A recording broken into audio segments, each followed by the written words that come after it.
अस्सलाम वालेकुम, welcome back to my channel efficiency zeros. आज की वीडियो में हम लोग पढ़ेंगे indication and limitation for use of joint mobilization manipulation. Mobilization वाला थेरेप्यूटिक का 5 जो चैप्टर है वो मैंने स्टार्ट करवाया था, जिसके पीछे जितने भी इस टॉपिक के पीछे जितने भी टॉपिक हैं वो मैंने कवर करवा लिए हैं। ठीक है, आज हम लोग इसकी इंडिकेशन पढ़ेंगे। ठीक है, अगर किसी को जॉइंट को मोबिलाइज़ कर रहे हैं, ठीक है, मोबिलाइज़ करने से उसकी किस कंडीशन में हम मोबिलाइजेशन दे सकते हैं और उसके अलावा इसके क्या क्या फ़ायदे होते हैं, मतलब क्यों देते हैं, कहाँ पे देते हैं, ये चीज़ इंडिकेशन। ये एससीक्यू में भी पूछा जा सकता है, ठीक है, पेपर में, या फिर एलईक्यू में लॉन्ग क्वेश्चन का पार्ट के तौर पर भी पूछा जा सकता है। ये 5 सिर्फ इसकी इंडिकेशन है, या मैं आप लोगों को यहाँ पे करवा देती हूँ। ठीक है, पहले इसकी इंडिकेशन है pain, muscle guarding and spasm. जैसे यहाँ पे लिखा हुआ है pain, muscle guarding and spasm. यहाँ पे ना एक चीज़ हाईलाइट कर लें, जेंटल जॉइंट प्ले टेक्निक्स। ठीक है, ये जेंटल जॉइंट प्ले टेक्निक्स करवाते हैं। जॉइंट प्ले, अब मैंने पहले भी आप लोगों को बताया है, जॉइंट प्ले एक्सेसरी मोशंस होती हैं, ऐसी मोशंस जो जॉइंट्स के अंदर हम खुद से परफॉर्म नहीं कर सकते। जैसे हम फिंगर पे मैं कहूँ फ्लेक्शन एक्सटेंशन करो तो ये मैं आराम से कर सकती हूँ, लेकिन जॉइंट के अंदर ग्लाइडिंग करना, ठीक है, या स्लाइडिंग करना, ग्लाइडिंग करना या स्पिनिंग करना, या कोई भी ऐसी मूवमेंट जो मैं खुद से परफॉर्म ना कर सकूँ, वो होगी मेरे पास जॉइंट प्ले। ठीक है, तो जेंटल जॉइंट प्ले टेक्निक्स का ये मतलब है कि हमारे पास डिफरेंट ग्रेड्स आते हैं मोबिलाइजेशन के। ठीक है, जेंटल होती है बिल्कुल आराम से हम ऑसिलेशंस देते हैं। ठीक है, मोबिलाइजेशन में बिल्कुल स्मॉल एम्पलीट्यूड रख के। अब इसमें ना पेन, पहली चीज़, कोई पेशेंट आया है हमारे पास पेन के साथ, ठीक है, वो कह रहे हैं मेरे जॉइंट में पेन है, चाहे फ्रोजन शोल्डर का है, चाहे कोई भी पेशेंट है, तो उसको पेन को कम करने के लिए, पेन रिड्यूस करने के लिए हम ये करवा सकते हैं। ठीक है, अब कैसे पेन को रिड्यूस करेगा, इसका ना ये है न्यूरोफिजियोलॉजिकल इफ़ेक्ट्स। ठीक है, न्यूरोफिजियोलॉजिकल के इफ़ेक्ट्स कौन से होंगे? न्यूरो का मतलब कि न्यूरॉन हमारे सीएनएस से रिलेटेड है, फिजियोलॉजिकल यानी कि फंक्शनिंग, न्यूरॉन की फंक्शनिंग की वजह से पेन रिड्यूस हो रहा है। कैसे? हमारे पास ना हम आहिस्ता आहिस्ता डिस्ट्रैक्शन, पहले जॉइंट को डिस्ट्रैक्ट करते हैं। फॉर एग्जांपल यहाँ मैं आप लोगों को बना के दिखाती हूँ। ये एक बोन है, ठीक है, और ये एक दूसरी बोन है। तो इसको पहले हम लोग डिस्ट्रैक्ट करेंगे, यानी कि इसको ऊपर, इसमें से एक बोन को नीचे की तरफ हम खींचेंगे। ठीक है, डिस्ट्रैक्ट करने के बाद जो ग्लाइड देते हैं ना, वो इस डायरेक्शन में पैरेलल होता है हमेशा। फॉर एग्जांपल अगर ये ट्रीटमेंट प्लेन है, ये ट्रीटमेंट प्लेन हम लोग कहते हैं कि ये सेंटर से पास कर रहा होता है कनकेव बोनी पार्टनर के, तो इसके पैरेलल जब हम बोन को मूव करेंगे, इसको कन्वेक्स को या कनकेव को, जिसको भी आप मूव कर लो, तो वो हमारे पास होगा ग्लाइड। ठीक है, हम बोन को ट्रैक्शन दे के खींच के फिर थोड़ा सा इस तरह मूव करते हैं। अब आहिस्ता आहिस्ता ऑसिलेशंस में क्या होता है कि आहिस्ता आहिस्ता इस तरह आप करवाते हो। ठीक है, तो ऑसिलेशंस में पेन रिड्यूस होता है। कैसे रिड्यूस होता है कि हमारे पास स्किन के अंदर, जॉइंट के अंदर यहाँ पे रिसेप्टर्स होते हैं, जिनको मैकेनो रिसेप्टर्स कहते हैं। मैकेनो रिसेप्टर को हम स्टिमुलेट कर देते हैं। जब हम स्मॉल एम्पलीट्यूड ऑसिलेटर या डिस्ट्रैक्शन मूवमेंट करते हैं तो हम इनको स्टिमुलेट कर देते हैं। अब जब इनको स्टिमुलेट करेंगे मैकेनो रिसेप्टर को, तो ये क्या करवा देंगे, मैकेनो रिसेप्टर्स हमारे जैसे रूफिनी एंडिंग्स हैं। ठीक है, ये बहुत सारे हमारे रिसेप्टर्स हैं जो सेंसेशन कैरी करके, सेंसरी रिसेप्टर्स हैं, सेंसरी नर्व एंडिंग्स होती हैं जो सेंसेशन लेके जाते हैं, टच की, प्रेशर की, ठीक है, इसकी हमारे सीएनएस को देती हैं।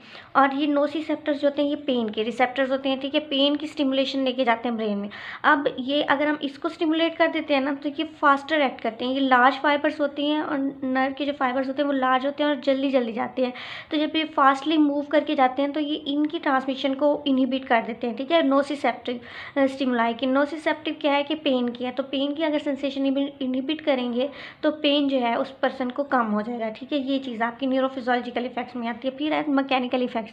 मैकेनिकल इफेक्ट्स मैंने एक पीछे इससे पहले एक वीडियो अपलोड की थी, उसमें जो है ना ये इफेक्ट्स ऑफ जॉइंट मोशन वाली, तो उसमें भी मैंने यही चीज़ सेम बताई थी कि जब भी हम मूव करते हैं ना जॉइंट को, ठीक है, जॉइंट में हम मोबिलाइजेशन देंगे तो उसकी वजह से क्या होता है, जॉइंट के अंदर एक फ्लूइड होता है साइनोवियल फ्लूइड। साइनोवियल फ्लूइड अब मूव करता है। ठीक है, वैसे मूव नहीं करेगा। जब आप जॉइंट को मूव करोगे, मोबिलाइज करोगे, तो उसकी स्टेसिस यानी कि एक जगह पे जो रुका हुआ है साइनोवियल फ्लूइड, वो मूव करेगा। मूवमेंट करने की वजह से क्या होगा कि ये जो हमारा आर्टिकुलर कार्टिलेज होता है ना, इंट्रा आर्टिकुलर फिब्रो कार्टिलेज, तो इसकी अपनी ब्लड सप्लाई नहीं होती, इसकी न्यूट्रिशन नहीं होती। ठीक है, तो ये फ्लूइड जाके उसको न्यूट्रिशन प्रोवाइड करता है।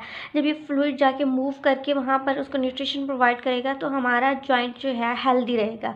अगर ये फ्लूइड नहीं जाता, न्यूट्रिशन नहीं मिलती, तो हमारा टिश्यू जो है इंटर आर्टिकुलर कार्टिलेज है वो डैमेज होना स्टार्ट हो जाता है, उसकी डीजनरेशन स्टार्ट हो जाती है। ये जो साइनोवियल फ्लूइड होते हैं इसकी स्टेसिस की वजह से। तो इस चीज़ को रोकने के लिए भी ये मैकेनिकल इफेक्ट है कि मैकेनिकल इफेक्ट की वजह से साइनोवियल फ्लूइड मूव करता है। जब हम मोबिलाइजेशन करते हैं वो न्यूट्रिशन लेकर जाता है आर्टिकुलर कार्टिलेज के पास और हमारा जॉइंट जो है वो हेल्दी हो जाता है। ठीक है, फिर एक इसका आता है रिवर्सिबल।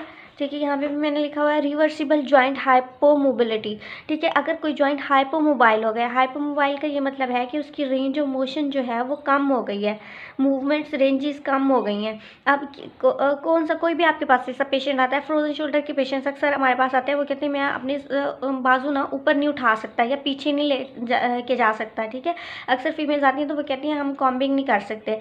तो इनकी मूवमेंट को ठीक करने के लिए, मूवमेंट्स जो उनकी प्रॉपर लेकर आने के लिए, इनकी हाइपोमोबिलिटी है ना, मूवमेंट कम हो गई है उनकी, तो उनको भी हम लोग ग्लाइड कर देते हैं, मोबिलाइजेशन करते हैं। ठीक है, जॉइंट प्ले की ये इसका एक फंक्शनिंग है। ठीक है, उसके अलावा पोजिशनल फोर्स और सबलक्सेशन। अगर किसी जॉइंट पे सबलक्सेट का मतलब होता है पार्शली जो है अपनी पोजीशन से हट गया जॉइंट। फॉर एग्जांपल ये बोन थी, ठीक है, तो ये थोड़ी सी इस डायरेक्शन में आ गई है, मतलब इसके बराबर नहीं है, थोड़ी सी हट गई है। तो इस पोजीशन को यानी कि ठीक करने के लिए हम ग्लाइड देके इसको वापस अपनी पोजीशन पे ला सकते हैं। ठीक है, पोजीशनल फॉल्ट्स को करेक्ट अक्सर ये होता है इसमें पुल्ड एल्बो में अक्सर बच्चों को उठाते हैं बाजू से पकड़कर, तो उसकी हड्डी जो है बोन है अल्ना बोन वो बाहर आ जाती है, निकल आती है। एल्बो जॉइंट जो है उसका डिस्लोकेट हो जाता है या सबलक्सेट हो जाता है, तो उसको हम रिडक्शन करते हैं इसके थ्रू, थ्रस्ट मैनिपुलेशन के थ्रू। ठीक है, फिर है प्रोग्रेसिव लिमिटेशन। कोई भी ऐसी कंडीशन, कोई भी ऐसी इनके बीमारी है किसी पेशेंट को, जैसे स्ट्रोक हो गया, ठीक है, स्ट्रोक के अलावा फ्रोजन शोल्डर हो गया, जिसमें उसकी मूवमेंट्स कंटिन्यूसली ना रिस्ट्रिक्ट होती जा रही हैं, यानी कि वो बंदा मूवमेंट से हट गया है, अपनी मूवमेंट से उसकी कम से कम होती जा रही हैं, तो हम उसमें मोबिलाइजेशन करवाते हैं ताकि मूवमेंट ज़्यादा से ज़्यादा हो। ठीक है, फिर एक आती है फंक्शनल इमोबिलिटी। फंक्शनल इमोबिलिटी है कि कोई ऐसा पेशेंट है जो मोबिलाइज नहीं कर सकता, इमोबिलिटी यानी कि जैसे हॉस्पिटल में बेड बाउंड पेशेंट्स होते हैं, ठीक है, बेड रिडन पेशेंट्स होते हैं, बेड रेस्ट पे जितने भी हैं, या फिर ओल्ड एज के लोग जो खुद मूव नहीं कर सकते, तो उनको हम मोबिलाइजेशन के थ्रू उनके जॉइंट्स की फंक्शनिंग को मेंटेन कर सकते हैं। ये आपके पास है सारे, यहाँ पे ये बुक में भी देख लें ये पॉइंट्स, ठीक है, कर लें अच्छे से, वाइवा में भी सुन सकते हैं, और थ्योरी में तो मस्ट ये क्वेश्चन आता है, बहुत इंपॉर्टेंट क्वेश्चन है। अगर कुछ ना समझ आया तो आप कमेंट में मुझसे पूछ सकते हैं। ठीक है, और नेक्स्ट टॉपिक के लिए वीडियो का वेट करें। Thank you so much.